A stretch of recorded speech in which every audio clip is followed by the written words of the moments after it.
I'm Lorna. Today I was going to read a story called Maebelle's Suitcase by Trisha Tusa.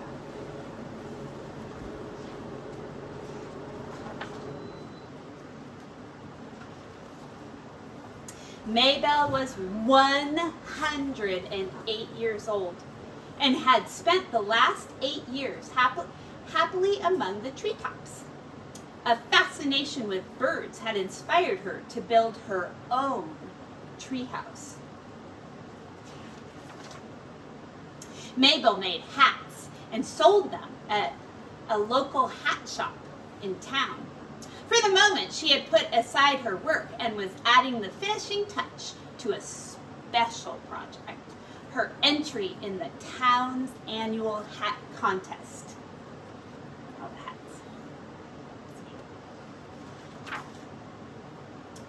The hat was finished, and Maebelle was very, very pleased. Out on her porch, she relaxed.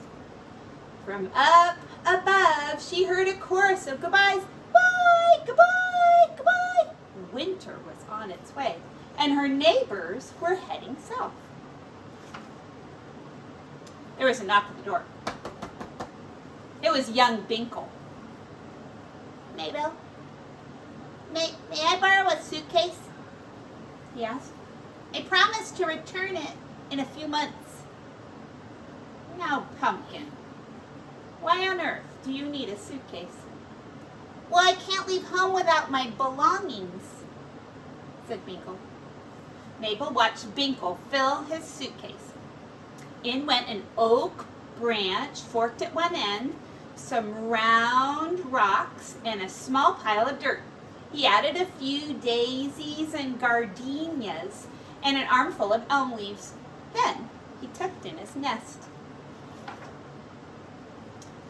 I'm ready to fly south now, Maebelle, Binkle sighed. I sure will miss you. Oh, cheer up, Binkle. You'll be back. Besides, traveling is fun. Binkle gave Maebelle a big hug. Over and over and over, he tried to fly up and away. But each time he landed flat on his back. You silly bird, said Maebelle. You'd be a lot better off if you'd let go of that load. Leave it behind? Absolutely not. I couldn't. Well, at least come inside and rest a while I work on my project, she said. What project? Said Binkle. Well, I'm making a hat for the big contest tomorrow, but I can't find a few certain things that I need.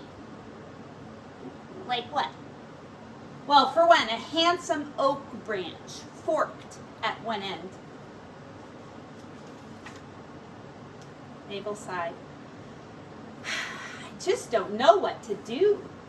Well, maybe I can help, said Binkle. And away he flew. Binkle returned. Well, I couldn't find the branch you described, but He reached into his suitcase. will this one do?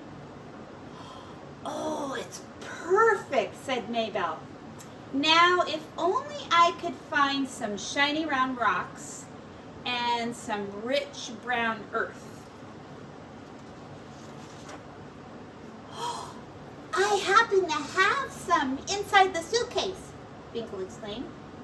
Oh, Binkle, thank you, said Maebelle. Is there something else that I can help you with? Well, I need some daisies and some gardenias. Oh, no problem. I'll be right back. Be back in a flash. And if you find some elm leaves, I'd greatly appreciate them, Maebelle called out. Right. Binkle returned almost immediately, his wings empty. Couldn't you find the flowers? Maebelle asked. Well, said Binkle. It seems I have just what you need in the suitcase. You can return everything to me after the contest, and then I'll be on my way. Binkle, you've been such a help. Now I can begin. Binkle watched in awe while Maebelle created the hat. When she had finished, he cried, Bravo! A true masterpiece. "But something's missing," Maebelle said. May I make a suggestion? Carefully, Binkle pulled his nest out of the suitcase and placed it on top of the hat. Inside the nest lay the shell from which Binkle had been born. In silence, Maebelle and Binkle stared proudly at the sight before them. How shall I wear it? Maebelle whispered. Easy, said Binkle. I've got just the answer right here. The next day arrived, and what a happy day it was. Maebelle did not win the hat contest. However, the judges invented a new prize for Maebelle and Binkle. They received an award for the most original hat. There's Binkle up there in his nest with his shell. Furthermore, the hat was put on permanent display in the town museum to be preserved and honored always. As Binkle and Maebelle headed back to the treehouse, a cool gust of air swept by. Binkle shuddered. I can't take this cold. I really must move on. I know. And I'll miss you, Maebelle said. Oh, I'll miss you too, Maebelle. But I'll be back. Binkle left that afternoon. Maebelle knew that he was taking a detour to get one last proud look through the museum window.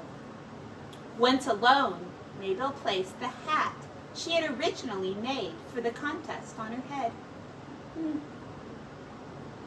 Maybe next year, she said softly. That's called Maebelle's Suitcase. This is a song about thinking about people that are not with you, and it's called I See the Moon.